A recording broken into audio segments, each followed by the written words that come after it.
Hello and welcome, Horsespiel and virtual horse racing and real horse racing fans. We are back at it again with the third race in the first season of this Horsespiel racing season, I suppose. Going to quickly go over the post-race commentary of last race before we go into the pre-race commentary of this race. Now, overall, there's not too much to say. I'm going to repeat myself a little bit, but there were poor breaks and there was poor early pace from Immaculate Lady, as well as Haley Comet, Send It, Elsai Conger, and Emperor of India. So overall, there was just a lot of poor breaks.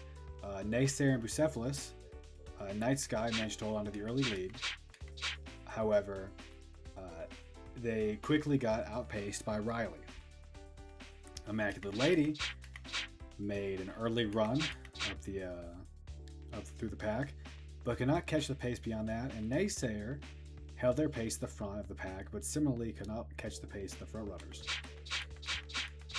Now Bucephalus could not catch the front, but stayed ahead of the pack and was steady, and Send It surged to the pack after failing to catch the front early and lingered behind six, but lacked the pace and acceleration to get ahead of them at the end.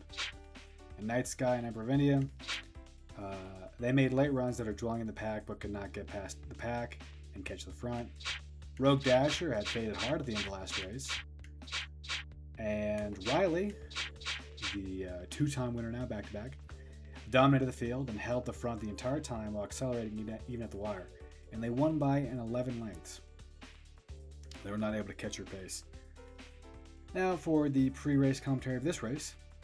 It's 6 furlongs. Conditions are sunny, fast, and firm. All horses are looking to be in top condition. We go to Night Sky.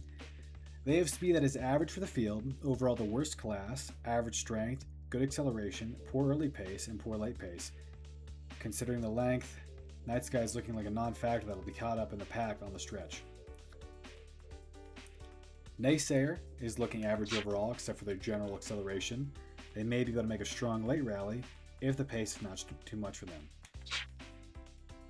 Bucephalus has terrible top speed but boasts excellent late speed and good strength. The assessment for them is similar to Naysayer. They may be able to make a late run. Haley Comet is average in every respect except for their late speed, which is the highest in today's field. Again, they may be able to make a late run, and dirt suits them. Elsai Conger has the highest top speed of today's field, but will likely not be able to utilize that speed at this distance, and with their lacking acceleration and average late pace, it seems like they appear to be a non-factor. Immaculate Lady boasts the highest acceleration and early pace in today's field, but with overall average or below average stats in other areas and a style that doesn't favor early pace, they appear to be a non-factor. Riley, they are the horse to beat again this race. They are average in all areas except for their early pace and their aptitude for dirt. These are likely the keys to their success in these short races. Send It is the horse to almost beat. With an early pace and top speed slightly better than Riley, but overall worse acceleration and strength, they may need another furlong to really stretch their legs against their rival. Emperor of India is on the outside yet again. They have good speed, class, and strength, but they are sorely lacking their late pace and acceleration. Perhaps the most important factors for their late running style. Appears to be a non-factor, but dirt does suit them. Rogue Dasher is you're back to top form, but it may not be enough. As they look overall average, you may not be able to break out of the pack. Appears to be a non-factor. In summary, I again think this is more a race for third than a race for first amongst most of the field. At these distances, front runners and early pace will continue to dominate, and dirt aptitude this early this early in the season is nothing to scoff at. I predict that there's going to be some dueling between Riley and Send It at the front while everyone else attempts to make a late run at the wire. Next race will introduce handicapped weights, so that may shake things up. Post-time betting favorites are 9, 1, and then for show 3, 5, 7, 10. And Saucy's picks are 7, 8, and 4. I will discuss how the handicapping weights will work after the race, but for right now, let's get running.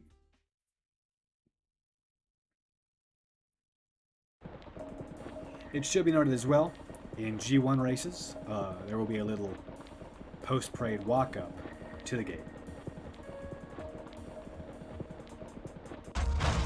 Okay, good early speed by Rogue Dasher, Immaculate Lady. Send it. Looks like Riley's languishing in the pack. 9 is your early trio. That's Emperor of India. Okay, looks like 8 is holding it. That's Send It at the front. Behind them is Immaculate Lady. Rogue Dasher. Riley nowhere to be seen at the front. It's Naysayer towards the front of the pack. Outside Congress and Riley are dueling at the pack. 9 is a major late trail. Emperor of India is languishing back there. Looks like... Oh! 10 is overtaken. Send It. Rogue Dasher. Riley's coming up the back. Can she do it? Can she do it a third time? Send It. Immaculate Lady. Naysayer. Riley. Bucephalus. Who's it going to be? Send It. Riley. Riley. Send It. Riley. Send It. Naysayer, maybe? Riley. Naysayer. Send It. Riley. Naysayer. Send It. Riley. It's Send It. It's Send It all the way! Oh, what a race.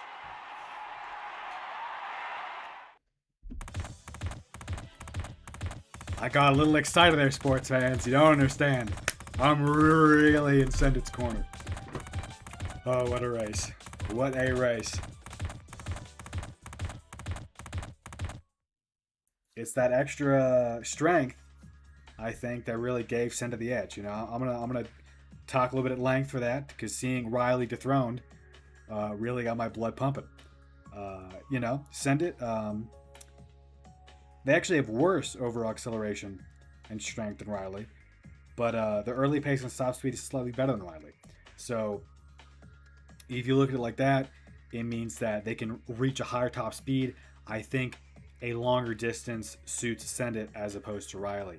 I think that lacking area of strength is going to bite Send It in the butt later on. But overall, what a race. I was worried Riley was just going to dominate in that late stretch. Naysayer, you know, sorry, buddy. I thought you were... Well, actually, you know, looking at my handicapping, they did make a strong late rally due to their acceleration. The spread wasn't that bad, except for number 9. If you look at how 9 languished, they really, really need to work on their... just their late pace and overall acceleration. I would argue sprinkling in some early pace as well would help Emperor of India. These distances, they're going to struggle so hard until they're reaching maybe even 8 furlongs, because that pace is too much for Emperor of India. Overall, everyone else, that was a pretty close spread. That was such an exciting race. A lot of really good early runs made by Immaculate Lady. Rogue Dasher was holding the front there for a while. Conger was holding the front for a while. I didn't notice Night Sky, but they were in it too. Bucephalus and Haley's Comet. We're going to have to watch the replay. But I'm going to even watch this replay twice, folks, just to cover every angle, because what a race. That was thrilling.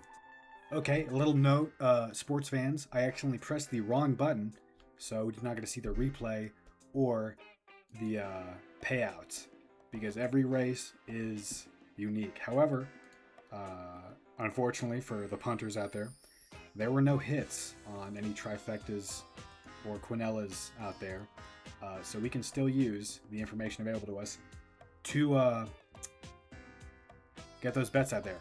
I will be more careful in the future with making sure I do not accidentally slip up and press the wrong button, because that would have been an incredible race to rewatch. But I digress.